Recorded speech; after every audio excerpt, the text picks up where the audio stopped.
Welcome to my YouTube channel Deep ji के facts में स्वागत है दोस्तों। जैसे कि देख सकते हैं कि मैंने आप लोगों के लिए फिर से, क्योंकि साइंस का एग्जाम आप लोगों का 28 फरवरी का जो एग्जाम होने वाला है, मैंने फिर से 80 क्वेश्चन को तैयार किया हूँ। महत्वपूर्ण क्वेश्चन विवय क्वेश्चन है, सेम टू सेम आपको जो 18 फरवरी को यही क्वेश्चन छपने वाला है। अगर आपने नहीं देखा है तो देख लीजिए जरूर।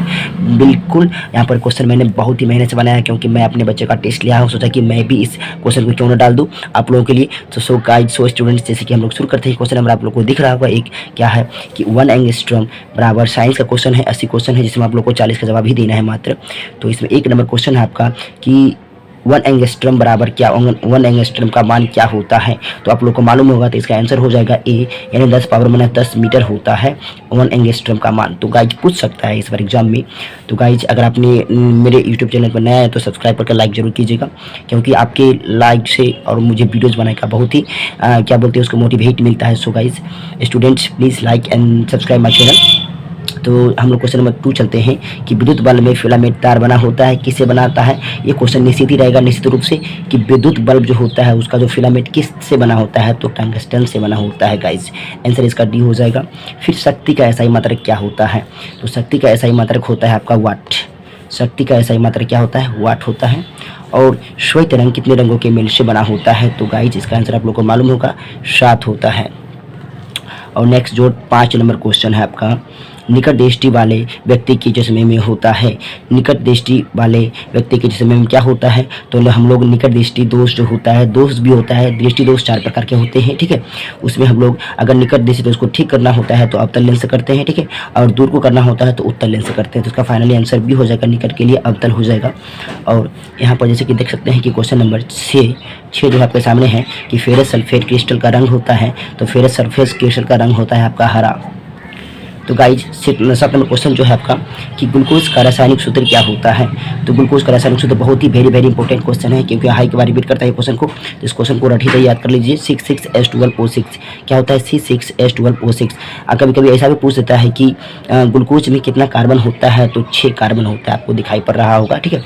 तो हम लोग क्वेश्चन नंबर 8 पे देखते हैं। लाइक जरूर कीजिएगा, क्योंकि आप लोग क्वेश्चन देखते देखते लाइक करना भी भूल जाते हैं। सो गाइज, साधारण ताप पर अणुसूत्र क्या होता है। साधारण ताप पर अणुसूत्र होता है आपका P4 होता है गाइज। इसका आंसर P4 हो जाएगा, ठीक है।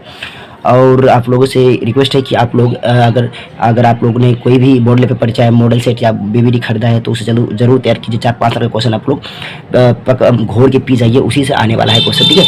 और यहाँ 2 नंबर क्वेश्चन है कि स्टेनलेस स्टील मिश्र धातु होता है। मतलब स्टेनलेस स्टील जो होता है मिश्र धातु, किसका मिश्र धातु होता है। तो गाइस इसका टीन आंसर हो जाएगा। टीन का होता है मिश्र धातु स्टेनलेस स्टील। और क्वेश्चन नंबर 10 जो है फ्लोरीन अप्रूफ है। तो फ्लोरीन अप्रूफ किसका है, कार्बन का है। ये क्वेश्चन निश्चित रूप से पूछता है कि फ्लोरीन अप्रूफ जो होता है कार्बन का होता है। फिर क्वेश्चन नंबर 11 जो है, मेंडलीफ ने अपने आवर्त सारणी में तत्वों को सजाया था, किस प्रकार सजाया था। तो परमाणु, यहाँ पर 4 ऑप्शन है, तो आप अपने अनुसार अगर याद है तो इसका फाइनली आंसर हो जाएगा, क्योंकि परमाणु द्रव्यमान के बढ़ते क्रम में, परमाणु द्रव्यमान को बढ़ते क्रम में सजाया था मेंडलीफ साहब ने, ठीक है। नेक्स्ट क्वेश्चन जो 12 नंबर इस पेज का, वो आपको है कि नाइट्रोजन डाइऑक्साइड NO2 के धुएं का रंग क्या होता है। तो नाइट्रोजन डाइऑक्साइड का धुएं का रंग जो होता है आपको गाइस भूरा होता है। आंसर इज ए हो जाएगा। हम लोग नेक्स्ट चलते हैं कि क्वेश्चन नंबर 13 पर चलते हैं।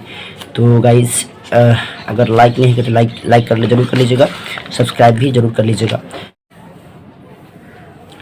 तो गाइज आंसर नंबर जो 13, जो क्वेश्चन नंबर 13 जो था, हम लोग 12 तक कर लिए थे, ठीक है। तो 13 नंबर जो क्वेश्चन जो आपका मैग्नीशियम पाया जाता है, किसमें पाया जाता है। तो इसका आंसर होगा क्लोरोफिल में, ठीक है। मैग्नीशियम क्लोरोफिल में पाया जाता है। फूल में नर जनन अंग होता है। तो फूल में जो नर जनन अंग होता है पुंकेश्वर होता है। Answer is a. और यहाँ पर जो अंडाणु निषेचित होता है, अंडाणु निषेचित किस में होता है, फेलोपियन नालिका में होता है। अंडाणु निषेचित फेलोपियन नालिका में होता है। भोजन का पचना किस प्रकार की अभिक्रिया है। तो भोजन का पचना जो है उपचयन कहलाता है। क्या कहलाता है, उपचयन कहलाता है। आपका नेक्स्ट क्वेश्चन जो 17 है, उभयलिंगी जीव है। तो उभयलिंगी जीव कौन है गाइस। तो इसका जो आंसर हो जाएगा स्टूडेंट केचुआ हो जाएगा। उभयलिंगी जीव जो है केचुआ हो जाएगा फाइनली। तो गाइस हम लोग क्वेश्चन बनाने बहुत ही मज़ा आ रहा है, और क्वेश्चन बहुत ही ईजी, इसी टाइप का क्वेश्चन आपको बिहार बोर्ड में मिलने वाला है, सेम टू सेम छप के आने वाला है। और पृथ्वी पर ऊर्जा का मुख्य स्रोत क्या है। तो पृथ्वी पर ऊर्जा का मुख्य स्रोत जो आपका सूर्य है। सबसे बड़ा जो मुख्य स्रोत वही सूर्य ही है। आंसर बी हो जाएगा। वृक्क की संरचनात्मक एवं क्रियात्मक इकाई को हम क्या कहते हैं। तो नेफ्रॉन कहते हैं। कहते हैं नेफ्रॉन कहते हैं। कि यहाँ पर आपका जो क्वेश्चन है, वृक्क की संरचनात्मक एवं क्रियात्मक इकाई को नेफ्रॉन कहते हैं। और एक कोशिका शैवाल में जल का परिवहन द्वारा होता है तो क्या होता है, विसरण होता है। एक कोशिका शैवाल में जल का जो परिवहन द्वारा होता है विसरण होता है, भी हो जाएगा। और क्वेश्चन नंबर जो 21 जो है आपका, मस्तिष्क उत्तरदायी है सोचने के लिए, हृदय स्पंदन के लिए, शारीरिक संतुलन के लिए, तो इनमें में से सभी हो जाएगा। ठीक है, तो मस्तिष्क जो होता है सारा का उत्तरदायित्व होता है, इसलिए आंसर हो जाएगा इसका सभी हो जाएगा। तो गाइज 22 नंबर जो क्वेश्चन है, पराग कोश में होता है, पराग कोश में क्या होता है, पंखुड़ी, बीजाणु, अंडक, परागकण। तो परागकण होता है, पराग कोश में परागकण होता है, डी हो जाएगा इसका आंसर, परागकण में परागकण। ठीक है, तो गाइज यहाँ 23 नंबर क्वेश्चन जो है आपका, एक वयस्क मनुष्य में कितने दांत होते हैं। तो गाइज इसका आंसर आप लोग भी जानते होंगे, जरूर कमेंट कीजिएगा इस क्वेश्चन का आंसर। ठीक है, इस क्वेश्चन का आंसर, तो इसका मेरी तरफ से आंसर जो हो जाएगा, राइट आंसर हो जाएगा 32 हो जाएगा। एक वयस्क मनुष्य में 32 दांत होते हैं। और बैटरी से किस प्रकार की धारा प्रभावित होती है, तो दिष्ट धारा होता है। विद्युत से प्रतिपत्ति धारा होता है, लेकिन बैटरी से दिष्ट धारा होता है, आप लोगों ने पढ़े होंगे जरूर। विभवांतर कैसा मात्रक होता है, विभवांतर बोलेगा तो वोल्ट, आंसर ए हो जाएगा। विभवांतर कैसा मात्रक क्या होता है, विभवांतर कैसा मात्रक वोल्ट होता है। ठीक है गाइज, तो इसका जो आंसर हो जाएगा 23 नंबर का, 25 नंबर का ए होगा। ठीक है, अब हम लोग 26 नंबर देखते हैं। 26 नंबर में क्या है, तो गाइज 26 नंबर जो क्वेश्चन आपका है, आपके सामने है कि 1 वोल्ट कहलाता है। तो 1 वोल्ट क्या कहलाता है गाइज, तो 1 वोल्ट कहलाता है आपका 1 जूल पर कूलम। इसका आंसर भी हो जाएगा 1 जूल पर कूलम। और 27 नंबर क्वेश्चन जो है, श्वसन किस प्रकार की रासायनिक अभिक्रिया है। तो श्वसन जो है आपका ऊष्माक्षेपी है, क्या है, श्वसन जो है ऊष्माक्षेपी है। और 28 नंबर क्वेश्चन में कि कौन विद्युत का सर्वोत्तम सुचालक है, कौन विद्युत का सर्वोत्तम सुचालक है। इसका जो आंसर हो जाएगा, कॉपर नहीं होगा, सिल्वर भी नहीं होगा, एल्युमिनियम हो जाएगा, इसका आंसर सी होगा। और 29 नंबर जो क्वेश्चन, आवर्त सारणी के उदर स्तंभों को कहा जाता है। तो आवर्त सारणी के उदर स्तंभों को हम लोग क्या कहते हैं, तो गाइस इसका आंसर जो है वर्ग कहते हैं, क्या कहते हैं, वर्ग कहते हैं। निम्नलिखित में उपधातु है, तो निम्नलिखित में उपधातु कौन है, Sb है, जिसको हम लोग कहते हैं एंटीमनी। ठीक है, और इसको हम लोग एंटीमनी कहते हैं, Sb। और पीतल है, पीतल क्या है, धातु है, धातु है, मिश्र धातु है, उपधातु है, तो इसका आंसर होगा मिश्र धातु है पीतल। ठीक है, अब नेक्स्ट क्वेश्चन जो है आपका 32 नंबर कि अम्लीय विलयन का पीएच मान कितना होता है। तो अम्लीय विलयन का पीएच मान होता है 7 से कम होता है, आंसर बी हो जाएगा गाइस।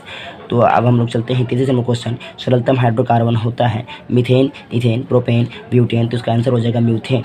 सरलतम हाइड्रोकार्बन होता है, मतलब सबसे कम जो होता है सरलतम हाइड्रोकार्बन किस में होता है, तो आपका होता है मीथेन में होता है। ठीक है, अब जो नेक्स्ट 34 नंबर क्वेश्चन जो है, कूटपाद किस में पाया जाता है। तो कूटपाद किस में पाया जाता है गाइस, अमीबा में पाया जाता है, किस में, अमीबा में। आंसर 34 का जो है सी हो जाएगा। तो गाइस सेम टू सेम आपको पढ़ना है, सेम टू सेम यही क्वेश्चन छपने वाला है बिहार बोर्ड में। और 35 नंबर जो है, पृथ्वी पौधों में लैंगिक जनन होता है। तो पृथ्वी पौधों में लैंगिक जनन होता है फूलों के द्वारा, किसके द्वारा होता है, फूलों के द्वारा होता है।